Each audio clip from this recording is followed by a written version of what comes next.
Okay, in this lesson, we're going to look at just two quick special cases for when we are simplifying rational expressions. So please copy down your essential question, and when you're ready, restart the video. Okay, so the two special cases are pretty easy. The first one I would say is the most difficult or the most different. That would maybe be something that you're not used to. And this special case says that when you have a number divided by its opposite, it equals -1. Now, when we think opposite, I don't want you to think opposite signs or opposite numbers. It's just kind of rearranged. If you'll notice on the top, we have x minus 5, and then in our denominator, we have 5 minus x. Now, technically, those are opposite.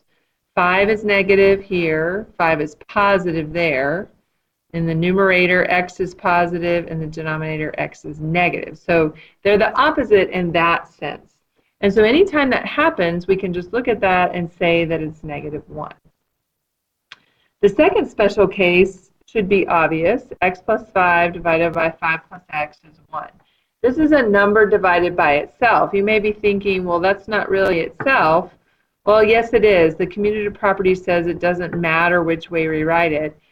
Our x's are positive, our 5's are positive, so really both of them are x plus 5, or both of them are 5 plus x. We can look at it either way. So let's look at the first example that I gave you. I already have given it to you in factored form. So I want you to see that my x plus 2's cancel out. And that's all at the moment that directly cancels out. Now what I want to do is I'm going to rewrite this so that we can really see what we have left. Okay.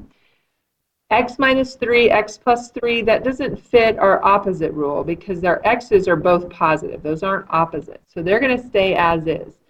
But right here, this fits our dividing by its opposite. So x minus 4 divided by 4 minus x is -1. So I'm just going to put a negative sign out here for -1, and then I'm left with x minus 3 over x plus 3. And so that's how we would write the answer, or the simplified expression. Okay, looking at the second example, you're actually going to have to factor this one. Our top one is a binomial, so we're going to use difference of two squares. It would be 2 minus x times 2 plus x. Okay, and the bottom trinomial would factor to x minus 2 and x minus 2. Okay, and so what I want you to see here is, again, right here we have a number divided by its opposite. 2 plus x, x minus 2, not opposites because my x's are still positive. But right here, a number divided by its opposite. So again, I put a negative out front for the -1. And then in the numerator, we have 2 plus x divided by x minus 2. And that's it. That's the only two little new special cases that we need to discuss in simplifying expressions.